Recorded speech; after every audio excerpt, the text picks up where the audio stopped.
У нармальных умовах гэта было б падставай для міжнароднага скандалу. Але ў выпадку лукашэнкаўскага рэжыму заявы перакрочваюць усе межы абсурднасці, а таму іх усур'ёз ніхто ўжо не ўспрымае.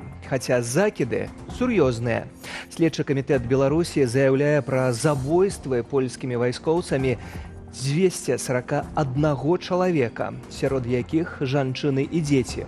Гаворка пра мігрантаў-нелегалаў. Толькі вось абвінавачванні базуюцца нібыта на словах польскага дэзертыра ў Беларусь Эміля Чэчкі.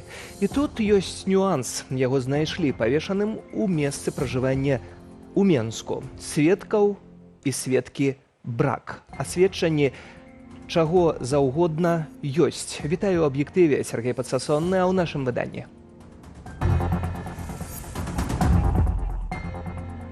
Кошты пад кантролем, новы паварот. Ранейшае рэгуляванне цэнаў зверху ледзь не загубіла цэлую эканамічную галіну, а мелася быць клопатам пра пакупнікоў. Задача дзяржавы не рэгуляваць кошты на хлеб ці на аўтамабілі, ці, не ведаю, на малако, ці нешта іншае.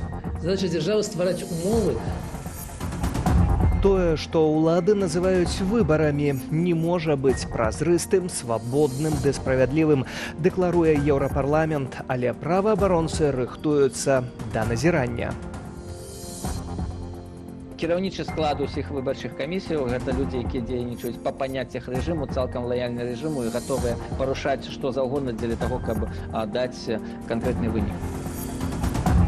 Ды Расія небяспечная. Для беларусаў падчас спецаперацыі па вышуку затрымалі 140 нашых суайчыннікаў. Лічба рэкордная.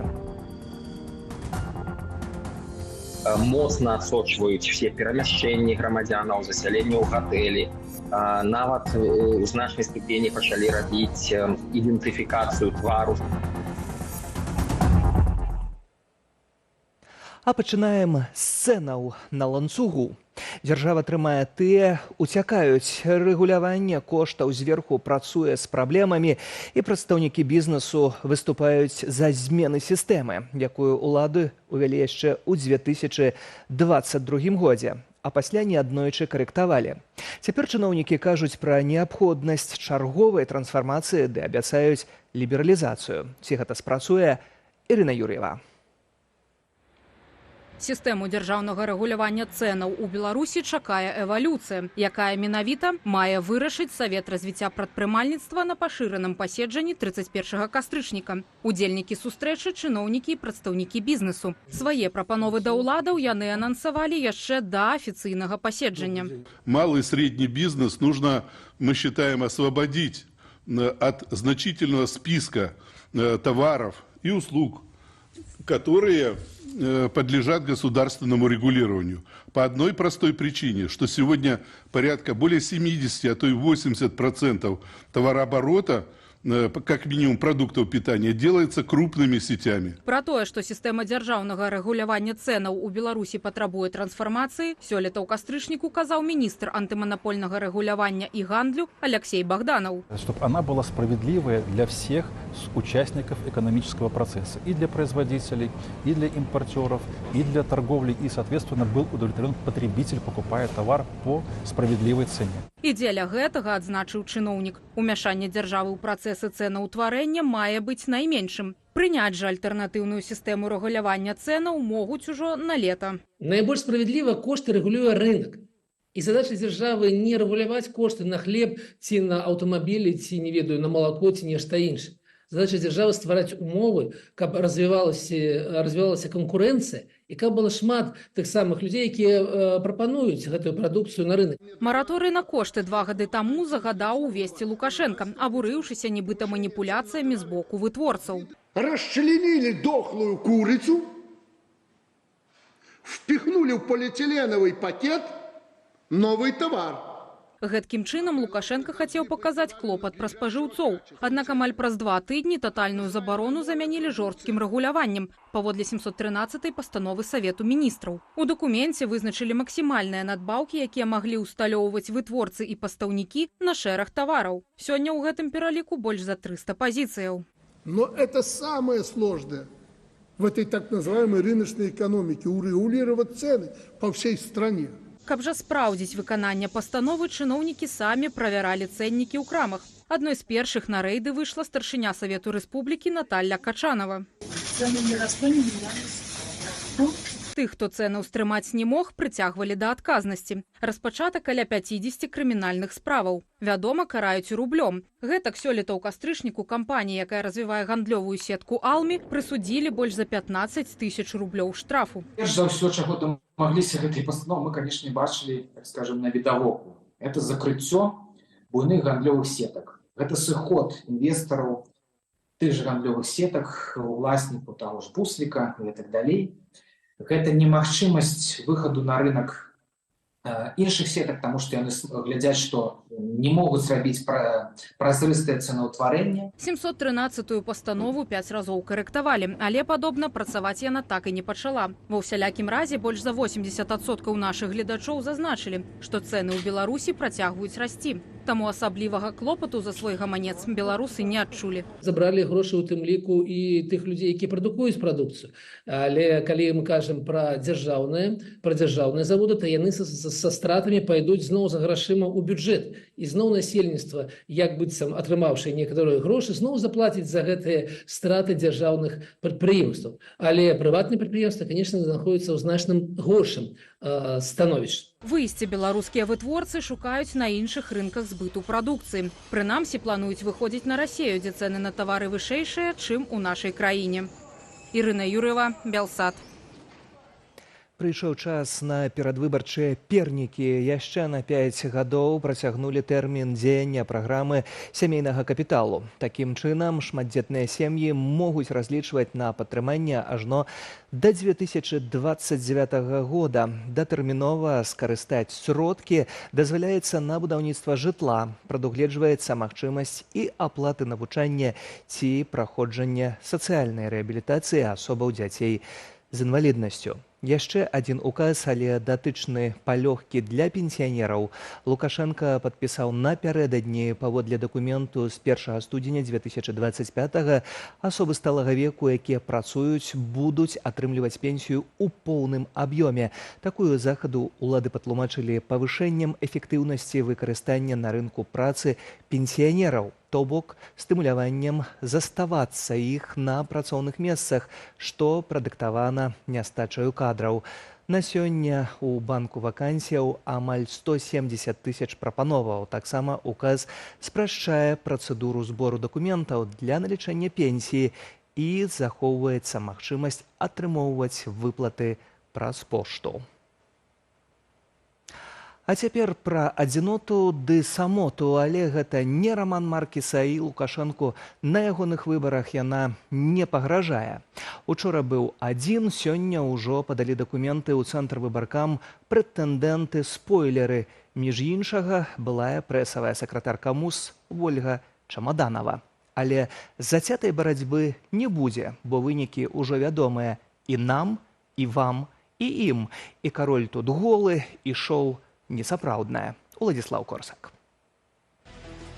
Менш за 3 месяцы да так званых прэзідэнцкіх выбараў у Беларусі. Да іх рыхтуюцца ўлады ў рэжыме спецаперацыі, але і, прынамсі, праваабаронцы. Гэтак кампанія, што зазвычай арганізоўвала назіранне, абвясціла пра пачатак працы экспертнай камісіі.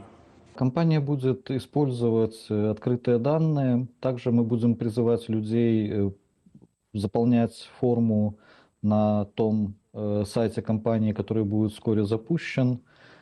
Также мы призываем сообщать на контакты правозащитного центра «Весна». А вось незалежных назіральнікаў на ўчасткі накіроўваць не будуць, вядома, з мэтаў бяспекі. Бо цяпер сітуацыя нашмат горшая, чым была падчас электаральнай кампаніі 2020-го. Тады незалежных назіральнікаў не дапускалі непасрэдна прысутнічаць на ўчастках. Яны вымушаныя былі сачыць за працэсам праз вокны і збіраць звесткі пра хаду галасавання ў размовах з выбарнікамі. Перыядычна яны зазнавалі міліцэйскі ціск. Под видом антиковидных мер было ограничено количество наблюдателей. Власти, опять же, попытались заместить своими лояльными псевдонаблюдателями эти процессы. 10-я часть наблюдателей, а скорее всего меньше, попала на какую-то часть на наблюдение за какой-то частью избирательного процесса. Тым не менш, асобныя выбарчыя камісіі падалі праўдзівыя вынікі ў падліку галасоў. Рэжым зрабіў з гэтага высновы, лічыць палітолог Алесь Лагвінец. Кіраўнічы склад усіх выбарчых камісіяў гэта людзі, якія дзейнічаюць па паняццях рэжыму, цалкам лаяльны рэжыму і гатовыя парушаць што заўгодна дзеля таго, каб даць канкрэтны вынік. Я не думаю, што сітуацыя ў гэтым годзе дасць прыклады чагосьці падобнага. Тым часам на захадзе з'яўляецца першай рэакцыяй. Гэтак Еўрапарламент выступіў з заявай, што не бачыць падставаў, каб волевыяўленне адбылося паводле міжнародных стандартаў электаральных кампаніяў. Было свабодным і справядлівым. Размова ідзе пра выказванне маральнай пазіцыі. Конкретные палітычныя рашэнні могуць тычыцца, напрыклад, падтрымкі альтэрнатыўных сілаў, дэмакратычных сілаў Беларусі. Конкретныя палітычныя рашэнні могуць тычыцца, напрыклад, чарговых санкцый ці абмежаванняў, но простага ўплыву не будзе, паколькі зноў жа рэжым герметычна абаронены ад такога знешняга пазітыўнага ўплыву вонкавага свету. І пакуль Лукашенко адзіны кандыдат, чыю ініцыятыўную групу зарэгістраваў Цэнтр выбаркам. Праўда, сёння заяўкі падалі кандыдаты-спойлеры, лідар ліберальна-дэмакратычнай партыі Олег Гайдукевіч і старшыня рэспубліканскай партыі працы і справядлівасці Александр Хіжняк. Хоць раней РППС выстаўляць кандыдата не планавала. Напярэдадні ў рэгістрацыі з фармальных прычынаў адмовілі апазіцыйнаму палітыку Юрыю Губарэвічу і невядомаму кандыдату Александру Драздову. ЦВК прымае заяўкі да 1 лістапада. У дэмакратычных жа сілаў няма адзінай стратэгіі што да выбараў 2025. Офіс Святланы Ціхановскай, аб'яднаны пераходны кабінет і каардынацыйная рада заклікаюць беларусаў галасаваць супраць усіх. Мы прапановваем беларусам выказаць свой пратэст, зрабіць такое палітычнае дзеянне, выкарыстаць вось гэтую сітуацыю, каб максімальна бяспечна выказаць сваё меркаванне. Лідар руху «Вольная Беларусь» Зянон Пазняк выступае за байкот.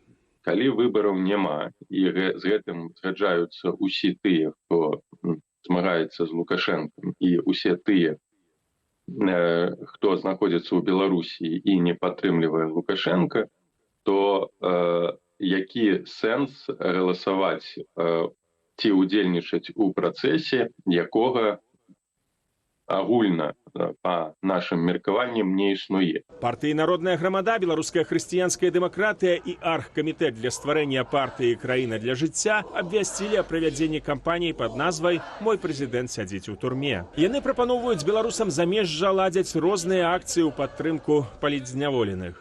В связи с тем, что достаточно много людей, политических лидеров сидит в тюрьме, было бы целесообразно использовать момент привлечения внимания к Беларуси, тем самым привлечь внимание к тем политзаключенным. Апозіцыя збіраецца дабівацца непрызнання міжнароднай супольнасцю вынікаў згаданай электаральнай кампаніі. Зрэшты, Еўразвяз і ЗША прызналі вынікі прэзідэнцкіх выбараў у Беларусі толькі аднойчы, у 1994 годзе. Уладзіслаў Корсак, Белсад.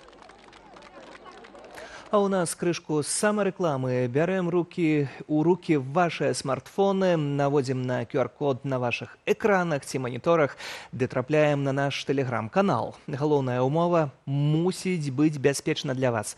Навіны, відэа і каментары аператыўна ды актуальна. Хочаце гэта мець стала, подписывайтеся на наш канал. А яшчэ больш навінаў, аналітыкі, меркаванняў, рэпартажаў на нашай інтэрнэт-старонцы belsat.eu. Калі бяспечна, глядзіце і чытайце нас. А мы працягваем выданне, і ўжо заўтра ў Менску стартуе міжнародная канферэнцыя ў справе еўразійскай бяспекі. У сталіцы будуць міністры замежных справаў Угоршчыны, Сірыі ды Расіі. Прынамсі, іхны ўдзел анансаваў прэс-сакратар замежнапалітычнага ведамства Анатоль Глас. Агулам жа у канферэнцыі возьмуць удзел прадстаўнікі 45 краінаў. Плануюць абмеркаваць бяспеку ў Еўразіі на фоне крызісу сусветнага парадку, зацяжныя ваенна-палітычныя рознагалоссі паміж ключавымі краінамі і адсутнасць дыялогу паміж імі. На сустрэчы маюць выступіць міністр замежных справаў Угоршчыны Петер Сіярта – гэта адзіны важны чыноўнік такога ўзроўню з краіны Еўрапейскага звязу, які рэгулярна наведвае Беларусь. Пасля таго, як рэжым Лукашэнкі апынуўся ў изоляцыі праз рэпрэсіі супраць мірных пратэстоўцаў у 2020 годзе.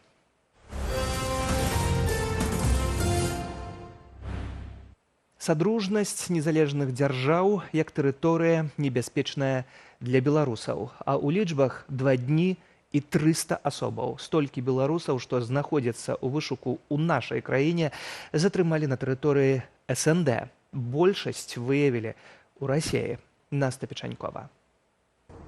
У России массовое затрыманне беларусаў. Аблаву на суайчыннікаў зладзілі лукашэнкаўскія сілавікі у межах міждзяржаўнага вышуку краіны СНД. У Белпол адзначаюць нетыпова вялікую колькасць затрыманых – 140 особаў. Нам известно, бывали такие какие-то единичные случаи. Это всегда, как правило, это касалось именно представителей криминального мира, но такого массового выезда, массового задержания и такой массовой, достаточно системной работы карателей, что московских, что минских, не было. Сярод затрыманых абвінавачаныя паводле крымінальных артыкулаў, а таксама адказчыкі ў грамадзянскіх і эканамічных справах. Гэтак у Маскве сілавікі выявілі дырэктарку менскага турагентства, што нібыта ашукала 30 грамадзянаў і прысвоіла больш за 140 тысяч рублёў. Когда человек объявляется в розыск Республики Беларусь, через некоторое время подается розыск межгосударственный. И, как правило, это касается только такой части Российской Федерации. Очень много преступников находилось там, особенно если мы говорим про наркотики, мошенничество. Ці былі сярод затрыманых асобы, якіх шукаюць паводле палітычных артыкулаў, невядома. Прадстаўнік ініцыятывы Белпол не выключае такой верагоднасці. Тым больш, што сёлета нядаўні ўпаўнаважаны пасол нашай краіны Дмітрый Крутой прапанаваў аб'яднаць базы экстрэмістаў Беларусі і Расіі. У грамадзянаў выклікае здзіўленне, калі частка рэсурсаў, прызнаных экстрэмісцкімі, допустим, у Расіі, нейкія паведамленні публікуюць у нас. Ці наадварот, тыя, якія прызнаны экстрэмісцкімі у нас, публікуюць паведамленні ў Расіі. І ў дачыненні гэтых структураў або людзей, якія, допустим, збеглі ў Расію, не заводзяцца крымінальныя справы ў Расійскай Федэрацыі, або наадварот. Пасля заяваў чыноўніка выданне «Медыязона» заўважыла, што ў расійскі вышук дадалі 3000 беларусаў. Сярод іх палітыкі, журналісты, грамадскія актывісты, беларускія добраахвотнікі, а таксама былыя палітвязні, ці людзі, што з'ехалі з Беларусі, не адбыўшы турэмнага тэрміну. Гэтак у расійскай базе знайшла сваё прозвішча і былая палітзняволеная Татьяна Островская. Они друг друга втягивают вот в такое обоюдное бездействие, беспомощность и никому не нужное телодвижение. Вселенский меня еще розыск объявить. Я чувствую себя безопасно в этой стране, которая, дякую этой стране Польша, которая нас принимает. Тым часам Расія – краіна, з якой найчасцей экстрадуюць беларусаў на запад лукашэнкаўскіх сілавікоў. Са жніўня 2020-го толькі праз пратэставыя артыкулы ў Беларусь выслалі як мінімум 45 асобаў. Российская Федерация является краиной, где вельми моцна адсочваюць все перамяшчэнні грамадзянаў, засяленне ў гатэлі. Нават у значнай ступені пачалі рабіць ідэнтыфікацыю твару са звярэннем таго, ці адпавядае гэты твар якому канкрэтна чалавеку, ці гэта чалавеку вышуку і так далей. У асноўным па такіх якраз прыкметах такім чынам і ловяць людзей. Акрамя таго, небяспечнымі для беларусаў Алесь Михалевич лічыць краіны Сярэдняй Азіі, а таксама Арменію і Азербайджан. Гэтыя краіны павінны быць, в прынцыпе, на мой погляд, забаронены для тых людзей, якія ўваходзяць у сур'ёзную групу рызыкі. Все астатняе адбываецца праз Інтэрпол, калі ваши артыкулы не эканамічныя, калі ваши артыкулы ў чыстым выглядзе палітычныя, падрыхтоўка дзеянняў, экстрэмізм, фінансаванне тэрарызма, ці экстрэмізма і так далей. Все астатнія артыкулы, яны да Інтэрпола не дойдуць. Пры гэтым у рэжыму застаюцца іншыя інструменты ціску на беларусаў у замежжы. Днямі стала вядома пра запад на экстрадыцыю актывіста Дмітрыя Плескачова, які пасля 2020-го выехаў у Польшчу. Маладзён трапіў беларускі і расійскі вышук і застаецца абвінавачаным у 8 крымінальных справах. Наста Печанькова, Белсат. І ў працяг тэмы пераследу журналіста Ігара Ільяша перавялі ў следчы ізалятар у Калядзічах пад Менскам. Як адзначае Беларуская асацыяцыя журналістаў, гэта сведчыць аб тым, што яму выставілі абвінавачванні ў крымінальнай справе. Пра затрыманне Ільяша стала вядома 22 кастрычніка пасля таго, як у тэлеграм-канале гэтак званых сілавікоў з'явіўся фотаздымак, на якім журналіст сядзіць у кайданках. Пазней апублікавалі відэа, з якога вынікае, што падставаю для затрымання стала інтэрв'ю Ігара медыям, якія рэжым Лукашэнкі вызнае экстрэмісцкімі. Акрамя таго, у віну яму ставяць, цытата, «збор інфармацыі для замежных спецслужбаў». Ігар Ільяш вядомы беларускі журналіст, ён супрацоўнічаў з рознымі незалежнымі медыямі. З Беларусі Ільяш вырашыў не з'язджаць, бо за кратамі застаецца ягоная жонка, журналістка Кацярына Андрэева. Спакойна спі, пясняр, далёка на чужыне, на што пакінуў край, які быў сэрцу міл. Ці, можа, ты хацеў, каб на палях краіны стаяла менш крыжоў і менш было магіл. Пісаў расстраляны ў 1937 годзе Міхась Чарот. 40 гарадоў і 15 краінаў свету. Гэткая геаграфія акцыі памяці «Ноч расстраляных паэтаў», якую зладзілі беларусы замежжа. Наша здымачная група таксама паўдзельнічала ва ўрачыстых мерапрыемствах, і пра памяць у Вільні ды Варшаве Кацярына Гардзеева. Ад Лондону і Рэк'явіку да Цюруху і Батумі. У ноч расстраляных паэтаў беларусы замежжа сабраліся, каб разам ушанаваць памяць ахвяраў сталінскіх рэпрэсіяў. Памятныя мерапрыемствы прайшлі і ў польскай сталіцы. Беларусам прапанавалі паслухаць музыку, наведаць спектакль і паглыбіцца ў творчасць паэтаў, расстраляных работнікамі НКВД у ноч на 30 кастрычніка 1937 года. Прыемна, што беларускі ў Варшаве знаходзяць час, каб прыйсці паслухаць вершы беларускіх аўтараў, забітых каля 100 гадоў таму. Жадаючых вельмі шмат. Я думаю, што ў нашых калег таксама поўныя залі. Гэта значыць, што тэма беларусам вельмі адгукоўваецца, яны перажываюць тыя самыя пачуцці, якія хочуць раздзяліць разам з нашымі суайчыннікамі ў гэты вечар. Чорная ноч 37-га доўжылася ўсяго пару гадзінаў, але стала самым масавым адначасовым забойствам прадстаўнікоў нашай нацыянальнай эліты. У беларускім моладзевым хабе згадалі імёны 132 выбітных дзеючаў айчыннай культуры, навукі і мастацтва, з якімі савецкая ўлада расправілася 87 гадоў таму. Нам гэтую памяць трэба вельмі моцна перапрацаваць. І таму я вельмі радая, што сёння адбываецца так багата падзеяў, звязаных з ноччу нерастраляных паэтаў, ноччу нерастраляных вершаў. Вершы расстраляць нельга. Яны застаюцца з намі. Галасы забітых творцаў ажывіў пісьменнік Андрэй Хадановіч. На імпрэзе ён прачытаў вершы Міхася Чарота, Юлія Таўбіна, Мойшы Кульбака і іншых майстроў слова, закатаваных сталінскім рэжымам. Гэта з аднаго боку старанна схаваныя, сцёртыя ад нас старонкі. І вяртаць, проста гэта значыць знішчаць белыя плямы. То самі беларусы ўсведамляюць, як гэта блізка. Як блізка сённяшні беларускі рэжым падышоў да 37-го года. Вельмі ўсё менш і менш дэталяў адрозніваюць гэтыя злачынствы ад тых. Ноч расстраляных паэтаў ладзяць з 2017 года. Памятныя чытанні праходзілі ў Курапатах, месцы масавых расстрэлаў рэпрэсаваных беларусаў. У 2020-м ва ўрочышы прайшла апошняя такая імпрэза. Нам час змагацца за нашу і іхнюю Беларусь, за тое, каб гэта ніколі не паўтарылася. Цяпер праз рэпрэсіі з боку рэжыму Лукашэнкі памяць ахвяраў сталінізму ушаноўваюць з мяжой. Гэтак мемарыяльны вечар у Вільні наведала арганізатарка першых чытанняў у Курапатах. Я вельмі рада, што такая моя ідэя фактычна распаўсюдзілася ва ўсім свеце.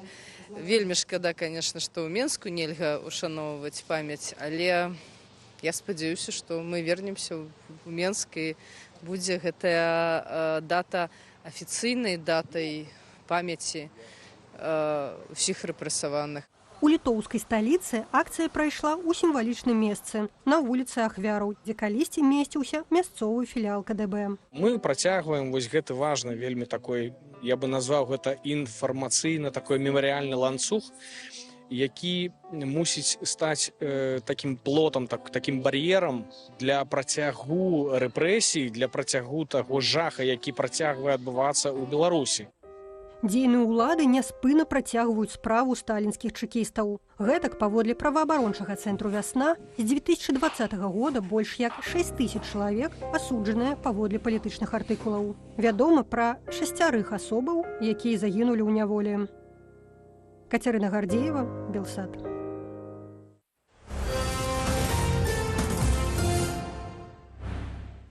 Краіны Паўночнай Рады прызначаць адмысловых прадстаўнікоў у справе Беларусі. Пра гэта паведаміў офіс Святланы Ціханаўскай падчас ейнага візіту ў Ісландыю.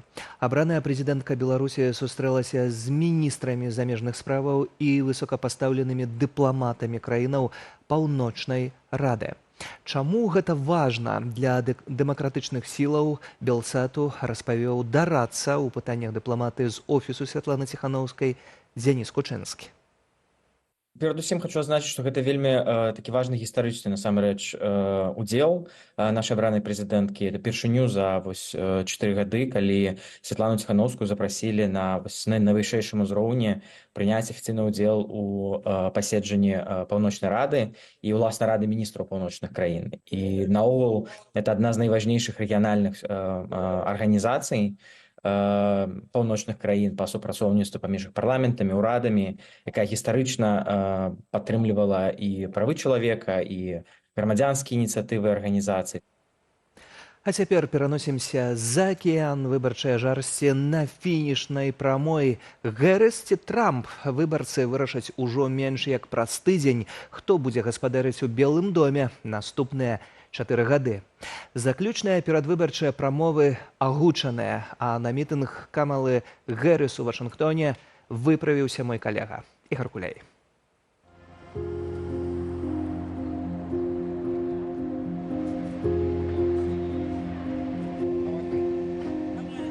Сёння ў Вашынгтоне віцэ-прэзідэнт ЗША Камала Гэрыс праводзіць перадвыбарчы мітынг на эліпсе перад Белым домам. Знакавым месцы, бо менавіта адсюль 6 студзеня 2021 года Дональд Трамп звярнуўся да сваіх прыхільнікаў перад іх маршам на Капітолій. Гэтае выступленне для Гэрыс важны крок напярэдадні выбараў, што сімвалічна падкрэслівае значэнне будучага галасавання для яе каманды. Нацыянальная паркавая служба ЗША, якая выдала дазвол на правядзенне гэтага мітынгу, чакае каля 50 000 удзельнікаў. Для забеспячэння парадку прадугледжаныя строгія меры бяспекі. Агароджаная тэрыторыя, шматузроўневыя праверкі і устаноўленыя рамкі металашукальнікаў і вялікая колькасць супрацоўнікаў службы бяспекі паўсюль. Перыметр эліпса быў закрыты з самай раніцы, а доступ для гледачоў адкрылі толькі ў другой палове дня. Кантроль на ўваходзе ўключае абавязковыя агляды, каб гарантаваць бяспеку з улікам сімвалічнага значэння пляцоўкі. Прамова, якую віцэ-прэзідэнт пачне о 19:15, асабліва важная на фоне апошніх дзён перад выбарамі. У сваім выступленні Гэрыс робіць акцэнт на ключовых момантаў праграмы дэмакратаў, уключаючы ўмацаванне дэмакратычных інстытутаў, абарону правоў меншасцяў і барацьбу з радыкалізмам.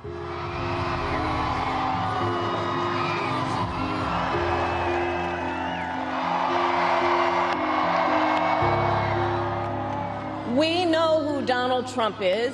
Мы ведаем, хто такі Дональд Трамп. Гэта чалавек, які амаль 4 гады таму стаяў на гэтым самым месцы і пасылаў узброены натоўп у Капітолій Злучаных Штатаў, каб адмяніць волю народу на свабодных і сумленных выбарах. Выбарах, які, як ён ведаў, ён прайграў. У выніку гэтага нападу загінулі амерыканцы. 140 працаўнікоў праваахоўных органаў былі параненыя ў выніку гэтага нападу. А Дональд Трамп сядзеў у Белым доме і глядзеў па тэлевізары, як разгортваецца гвалт. Ягоныя працаўнікі паведамілі яму, што натоўп хоча забіць ягонага ўласнага віцэ-прэзідэнта. І Дональд Трамп адказаў 2 словамі. І што? Такі выбар месца і часу – гэта своеасаблівы пасыл, які падкрэслівае важнасць мірнага і бяспечнага выбару дзеля стабільнай будучыні краіны, дзе выбары, па меркаванні дэмакратаў, робяць выбар паміж адзінствам і хаосам. Я выступаю за лацінаамерыканцаў, я выступаю за імігрантаў. І я думаю, што гэта краіна, якая ў асноўным складаецца з імігрантаў. Я лічу, Камала думае пра ўсіх і ў асноўным пра гэтыя краіны, пра ўсіх імігрантаў, бо ім патрэбна дапамога. І Камала найлепшы выбар для нас. Яна верыць у амерыканскую дэмакратыю. Яе апанент не верыць у яе і мае відавочныя планы яе знішчыць. Па-другое, яе турбуюць тыя ж пытанні, якія хвалююць мяне. Напрыклад, права жанчын прымаць уласныя рашэнні ў пытаннях аховы здароўя. Людзі, якія працуюць, маюць дастаткова грошай, каб годна жыць і мець медычную дапамогу і іншыя падобныя пытанні. Мне падабаецца яе палітыка. Мне падабаецца тое, за што яна выступае. І я цалкам за свабоду і шчасце. Цяперашнія вынікі апытанняў напярэдадні выбараў у ЗША паказваюць амаль роўныя пазіцыі кандыдатаў. Камала Гэрыс набірае каля 47-48 супраць 46-48% Дональда Трампа паводле нацыянальных апытанняў. Аднак у ключавых штатах, як, напрыклад, у Вісконсіне, Пенсільваніі, Трамп апярэджвае Гаррыс на 1-2%. Сістэма галасавання ў ЗША заснаваная на выбаршчыках, таму колькасць галасоў па ўсёй краіне не гарантуе перамогу. Вырашальнымі з'яўляюцца вагаючыя штаты, такія як Арызона, Мічыган і Джорджыя, дзе кандыдаты ідуць амаль нароўні, што робіць вынік абсалютна непрадказальным. Хоць да галасавання засталося ўсяго 5 дзён, эксперты папярэджваюць, што з-за вялікай колькасці паштовых бюлетэняў вынікі могуць быць абвешчаныя праз некалькі дзён пасля 5 лістапада. Игорь Кулей для телеканала Белсат, Вашингтон, США. І застанемся на некаторы час паміж Амерыкай і Еўропай. Мой калега Вітаў Ціўчык праз момант забірае гаспадарства ў Ісландыю. Ужо цяпер у праграме Белсат Зум вынікі візіту Святланы Ціханаўскай у гэтую краіну. А ў мяне ўсё. Дзякуй, Сергей Пацасонны. Добрага вечара. Да сустрэчы ў эфіры.